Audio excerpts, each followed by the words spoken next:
La France brûle, mais personne ne comprend vraiment pourquoi.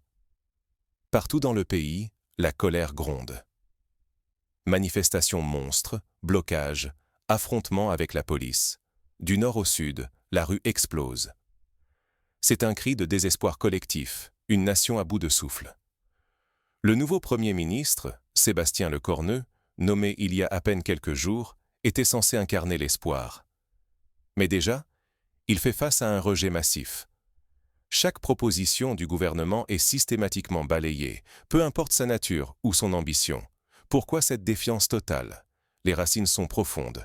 D'un côté, une dette publique abyssale qui écrase chaque foyer. De l'autre, un système de pension devenu impossible à financer.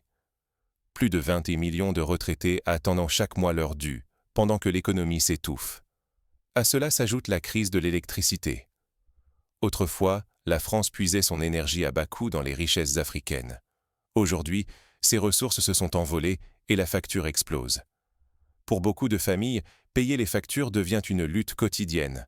Pour les entreprises, survivre relève du miracle. Face à cette tempête, les élites sont désormais pointées du doigt. Mais s'attaquer aux privilégiés ne suffira pas. Le véritable mal ronge la France de l'intérieur depuis des décennies. Ignorer la cause profonde de ce chaos, c'est risquer de condamner la France à un effondrement social et économique irréversible. Mais pour comprendre comment la France en est arrivée là, il faut plonger dans l'histoire et découvrir les origines cachées de ce malaise national.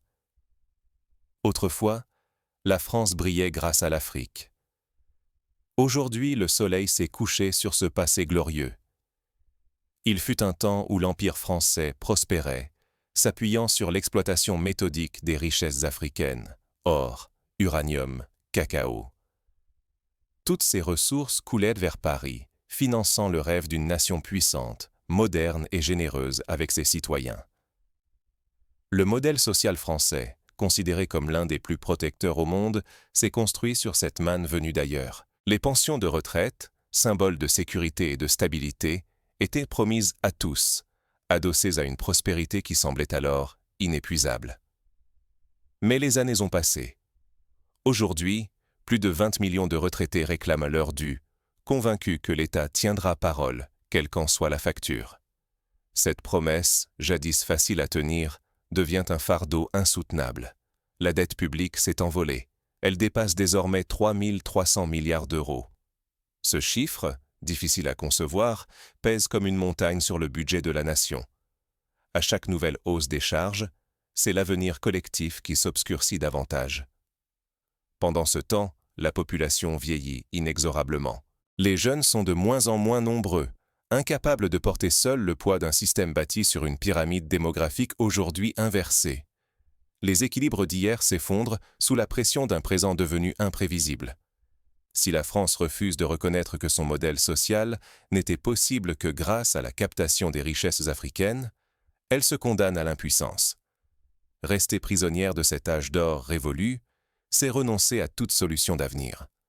Mais la rupture avec l'Afrique n'est que le début d'une série de crises qui s'abattent sur la France actuelle. Quand le Niger ferme la porte, la lumière s'éteint à Paris. Voilà la réalité crue.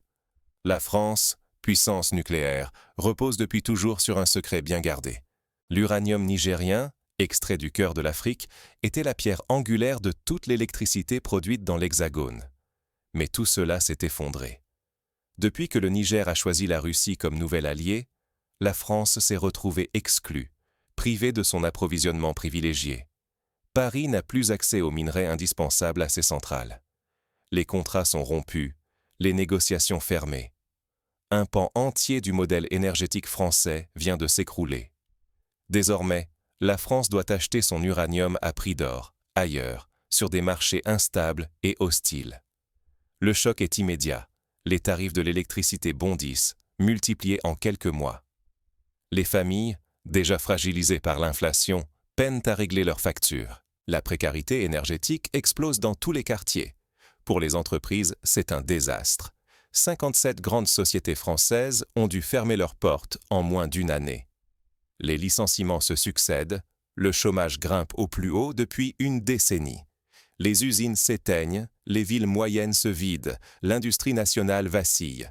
l'État, impuissant, tente désespérément de réactiver les vieilles alliances africaines. Mais ni le Mali, ni le Burkina Faso, ni le Niger ne répondent plus aux appels de Paris. Les liens du passé sont brisés. La France découvre brutalement que, sans l'Afrique, elle n'est plus maîtresse de son destin énergétique. Toute la société vacille sur un fil. Si la crise s'aggrave, la France pourrait sombrer, incapable d'assurer même l'essentiel à ses citoyens. Le spectre d'une nation à genoux n'a jamais paru aussi réel. Acculé par l'échec diplomatique et la colère sociale, le gouvernement cherche de nouvelles solutions extrêmes. Cette fois, il tourne son regard vers les plus fortunés, et la facture risque d'être salée. Taxer les riches, solution miracle ou suicide national. Face à une impasse budgétaire, le gouvernement français propose une nouvelle taxe sur la fortune. Chaque grande fortune devrait payer 2% de sa richesse chaque année, censée renflouer les caisses vides de l'État. Mais la réalité est bien plus complexe. La majorité des fortunes françaises ne dorment pas sur un livret d'épargne. Elles sont soigneusement cachées derrière des sociétés écrans, des trusts ou envolées vers des paradis fiscaux et comptes offshore.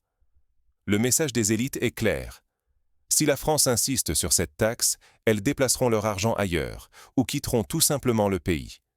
Paris menace, Londres ou Genève ouvrent grand les bras. À la moindre alerte, l'exode des capitaux s'accélère, fragilisant un peu plus la base fiscale, déjà érodée. Ce n'est pas une menace en l'air. Lorsque les plus riches s'en vont, l'État se retrouve face à un gouffre budgétaire encore plus profond. Moins de recettes, plus de chômage, une économie affaiblie. La chasse aux millionnaires ne résout rien si les fondations du pays sont pourries. Taxer la richesse, c'est comme mettre un pansement sur une hémorragie interne. Cela ne s'attaque pas à la racine du problème. En pariant tout sur la taxation des riches, le gouvernement risque non seulement de perdre ceux qu'il comptait faire payer, mais aussi de précipiter l'effondrement total du modèle français.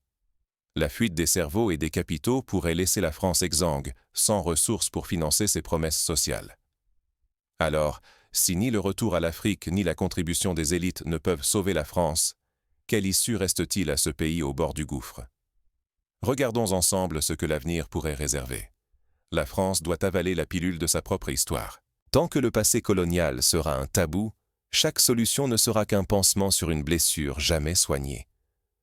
Les promesses qui ont été faites sur un socle colonial, lorsque l'or, l'uranium et le cacao affluaient, ne peuvent plus être tenues aujourd'hui. L'ancien modèle, bâti sur la prospérité garantie par l'Afrique, s'est effondré, mais les dettes, les retraites et les attentes demeurent. Refuser de regarder la réalité en face, c'est condamner la France à revivre inlassablement ses erreurs. Tant que l'on persiste dans le déni historique, chaque réforme, chaque mesure d'austérité, chaque nouvelle taxe ne fera qu'ajouter à la colère et à l'instabilité sociale. Il est temps d'élaborer une nouvelle stratégie, une vision ancrée dans la vérité, la justice sociale et l'innovation. La France ne pourra se relever qu'en acceptant de s'appuyer sur ce qu'elle est réellement aujourd'hui, et non sur un passé qui ne reviendra jamais. Mais cette renaissance ne peut pas venir d'en haut seulement. Chaque citoyen doit aussi regarder en lui-même, exiger des comptes à l'État, mais surtout refuser la facilité du blâme extérieur. La responsabilité est collective. C'est à chacun, riche ou modeste, jeune ou vieux, de participer à la reconstruction. La première étape du redressement national, c'est l'acceptation de la vérité.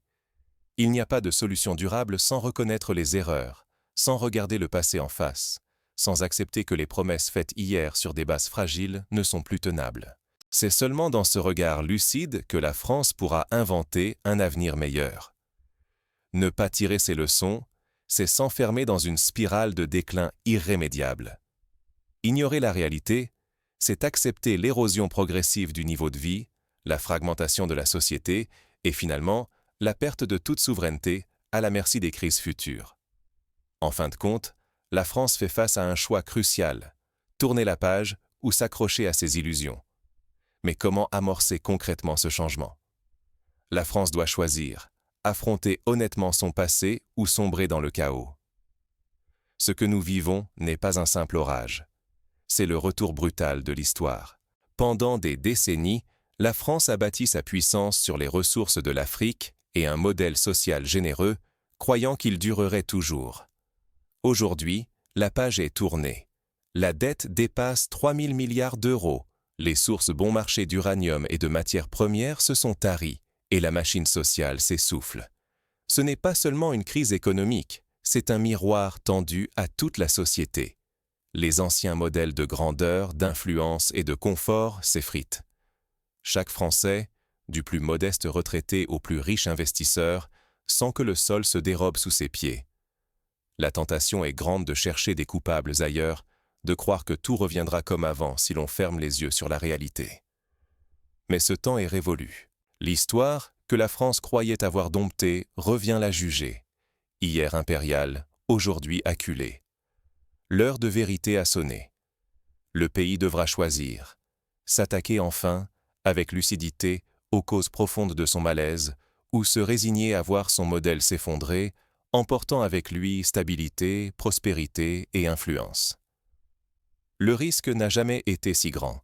Il s'agit désormais de la survie même du modèle français. La rue, aujourd'hui en colère, réclame plus que des promesses. Elle exige une justice sociale réelle, une vision pour l'avenir et le courage de regarder le passé en face. Rien ne sera plus comme avant. Mais la France saura-t-elle transformer cette crise en renaissance ou cédera-t-elle à la division et au repli? C'est là que tout se décide.